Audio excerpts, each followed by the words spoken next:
प्रदेश शिक्षक पात्रता परीक्षा वस्तुनिष्ठ सीरीज यूपीटेट।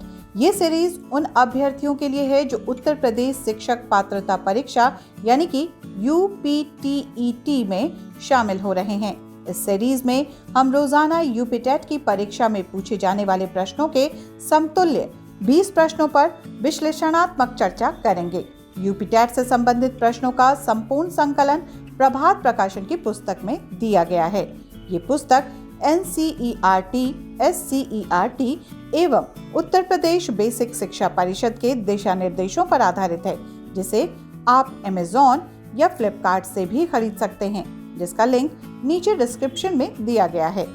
आइए शुरू करते हैं आज का ये सेट। आइए शुरू करते हैं सेट नंबर 4। हल प्रश्न पत्र 1 से 5 फरवरी 2016 की। क्वेश्चन नंबर 1, एक परिस्थिति में अर्जित ज्ञान का दूसरी परिस्थिति में उपयोग कहलाता है। ऑप्शन ए सीखने की विधियां, बी सीखने में स्थानांतरण, सी सीखने में पठार, डी सीखने में रुचि। और इसका सही जवाब होगा ऑप्शन बी। माना कोई शिक्षार्थी कक्षा में सीखता है कि 8 - 2 = 6 होता है। अब शिक्षार्थी घर जाकर फ्रिज में रखे 8 अंडों में से 2 अंडे निकालकर ये समझता है कि फ्रिज में अब शेष 6 अंडे रह गए होंगे। अतः हम कह सकते हैं कि एक परिस्थिति में अर्जित ज्ञान का दूसरी परिस्थिति में उपयोग सीखने का स्थानांतरण कहलाता है। क्वेश्चन नंबर 2, अनुभव द्वारा व्यवहार में परिवर्तन कहलाता है। ऑप्शन ए है स्मृति, बी सीखना, सी प्रेरणा, डी चिंतन। और इसका सही जवाब होगा option B.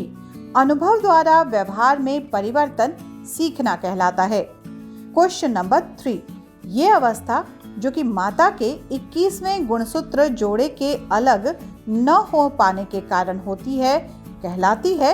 Option A Down syndrome, B Klinefelter syndrome, C Turner syndrome, D Wilson syndrome. और इसका सही जवाब है ऑप्शन ए डाउन सिंड्रोम। अवस्था माता के 21वें गुणसूत्र जोड़े के अलग न हो पाने के कारण होती है। क्वेश्चन नंबर 4, ध्यान आकर्षित होने में डैश की भूमिका प्रमुख होती है। ए उद्दीपन की तीव्रता, बी उद्दीपन की उपादेयता, सी उद्दीपन की विश्वसनीयता, डी उद्दीपन की सक्रियता। और इसका सही जवाब होगा ऑप्शन ए। ध्यान आकर्षित होने में उद्दीपन की तीव्रता की भूमिका प्रमुख होती है। कम या मंद उद्दीपन की अपेक्षा तीव्र उद्दीपन व्यक्ति का ध्यान आकर्षित करता है। क्वेश्चन नंबर 5, अष्टछाप के कवि नहीं हैं। ए नाभादास, बी कृष्णदास, सी परमानंद दास, डी नंददास। और इसका सही जवाब होगा ऑप्शन ए। अष्टछाप के प्रमुख कवि हैं सूरदास, कुंभनदास, परमानंद दास, कृष्णदास, नंददास, छीत स्वामी, गोविंद स्वामी एवं चतुर्भुज स्वामी। अतः अष्टछाप के कवि नाभादास नहीं हैं। क्वेश्चन नंबर 6, जो वाणी द्वारा व्यक्त न किया जा सके। ऑप्शन ए आत्म साक्षात्कार, बी स्वानुभूति, सी अनिवर्चनीय, डी रहस्य। और इसका सही जवाब होगा ऑप्शन सी। जो वाणी द्वारा व्यक्त नहीं किया जा सके उसे अनिवर्चनीय कहते हैं। क्वेश्चन नंबर 7, ट वर्ग में किस प्रकार के व्यंजन हैं। ऑप्शन ए कंठ्य, बी तालव्य, सी मूर्धन्य, डी दंत्य। और इसका सही जवाब होगा ऑप्शन सी। ट वर्ग के वर्ण ट, ठ, ड, ढ, ण सभी मूर्धन्य व्यंजन होते हैं।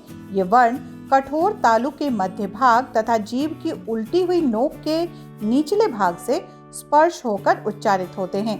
ऐसी स्थिति में उत्पन्न ध्वनि को मूर्धन्य कहते हैं। क्वेश्चन नंबर 8, अंधेर नगरी के लेखक हैं। Option A Pratap Narayan Mishra, B Harikrishna Premi, C Bharatendu Harishchandra, D Ram Kumar Verma. और इसका सही जवाब होगा ऑप्शन सी। अंधेर नगरी, सत्य हरिश्चंद्र, नीलदेवी, भारत दुर्दशा तथा वैदिकी हिंसा न भवती भारतेंदु हरिश्चंद्र के मौलिक नाटक हैं। क्वेश्चन नंबर 9 में देखते हैं क्या है। Fill in the blanks with the correct articles. Dash Taj Mahal is dash monument symbolizing love. Option A, the, a. Option B, a and. Option C, the and. Option D, a, the. और इसका सही जवाब होगा ऑप्शन ए। ऐतिहासिक भवनों एवं घटनाक्रमों के नाम के पहले द का प्रयोग होता है। मॉन्यूमेंट एक सिंगुलर काउंटेबल नाउन है जिसका आरंभ कॉन्सोनेंट साउंड यानी कि व्यंजन ध्वनि से होता है, अतः इसके पहले ए का प्रयोग होगा। Question number 10, choose the correct phrase to complete the proverb God helps those who dash. Option A, pray to him. B, help themself. C, turn to him. D, worship him. और इसका सही जवाब होगा option B, God helps those who help themselves. ही उपयुक्त proverb है।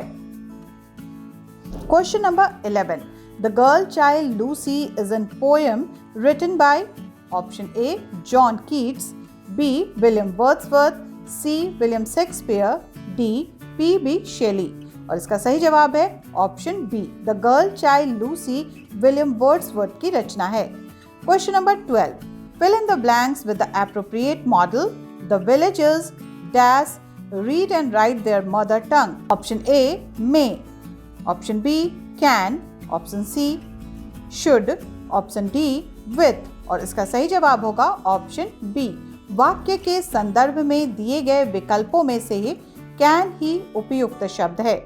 Question number 13, एक कोण का संपूरक कोण उसके कोटि पूरक कोण का 3 गुना है तो कौन है? Option A 50 degree, B 40 degree, C 45 degree, D 35 degree. और इसका सही जवाब होगा ऑप्शन सी, माना वो कोण x है तब प्रश्नानुसार 180 degree minus x is equal to 3 into 90 degree minus x, यानी कि 180 degree minus x is equal to 270 degree minus 3x। 2x is equal to 90 degree, x is equal to 45 degree. अब देखते हैं क्वेश्चन नंबर 14 में क्या है।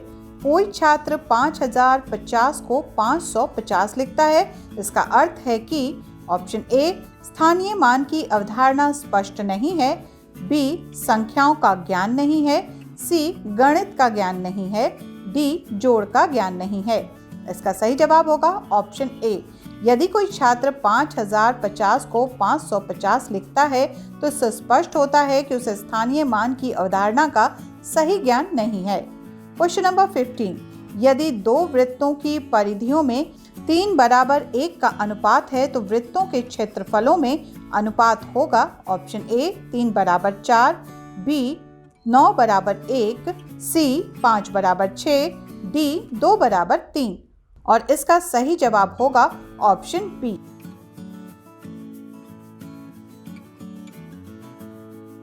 Question number 16 आपके screen पर दिया गया है।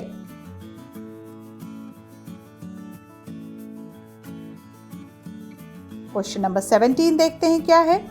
जैविक समुदाय में प्राथमिक उपभोक्ता हैं। ऑप्शन ए मांसाहारी, बी सर्वाहारी, सी शाकाहारी और ऑप्शन डी है डेट्रीटिवोर। और इसका सही जवाब होगा ऑप्शन सी। जैविक समुदाय में पौधे उत्पादक होते हैं तथा जो इनके द्वारा भोजन प्राप्त करते हैं वो शाकाहारी होते हैं। ये प्राथमिक उपभोक्ता भी कहलाते हैं। क्वेश्चन नंबर 18, दही निर्माण हेतु सूक्ष्म जीवी उत्तरदायी हैं। Option A Aspergillus, B spectrococcus, option B option B Streptococcus, C retrovirus, option D Lactobacillus. और इसका सही जवाब होगा ऑप्शन डी, दही के निर्माण में लैक्टोबैसिलस नामक सूक्ष्म जीवी उत्तरदायी होता है। ये दूध में किण्वन क्रिया द्वारा दही का निर्माण करते हैं।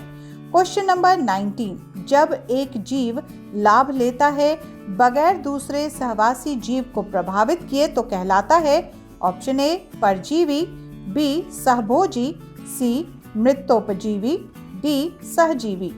और इसका सही जवाब होगा ऑप्शन बी, दो जातियों के बीच ऐसा संबंध जिनमें एक जीव दूसरे जीव को बिना हानि पहुंचाए लाभ लेता है उन्हें सहभोजी जीव कहा जाता है, जैसे कि मांस, फर्न, आर्किड आदि। ये वृक्षों पर वृद्धि करते हैं परंतु उन्हें हानि नहीं पहुंचाते हैं। क्वेश्चन नंबर 20 और इस सेट का आखिरी क्वेश्चन, महासागरों में निम्न में से कौन सा लवण सर्वाधिक मात्रा में पाया जाता है? Option A magnesium sulphate, B calcium sulphate, C magnesium chloride, D sodium chloride. और इसका सही जवाब होगा ऑप्शन डी। महासागरों में सर्वाधिक मात्रा में सोडियम क्लोराइड NaCl पाया जाता है। ये समुद्री जल में 77.8% होता है। दूसरे स्थान पर मैग्नीशियम क्लोराइड 10.9% तथा तीसरे स्थान पर मैग्नीशियम सल्फेट 4.7% होता है। और अब ये सेट यहीं समाप्त होता है। आपसे चाहूंगी इजाजत। नमस्कार।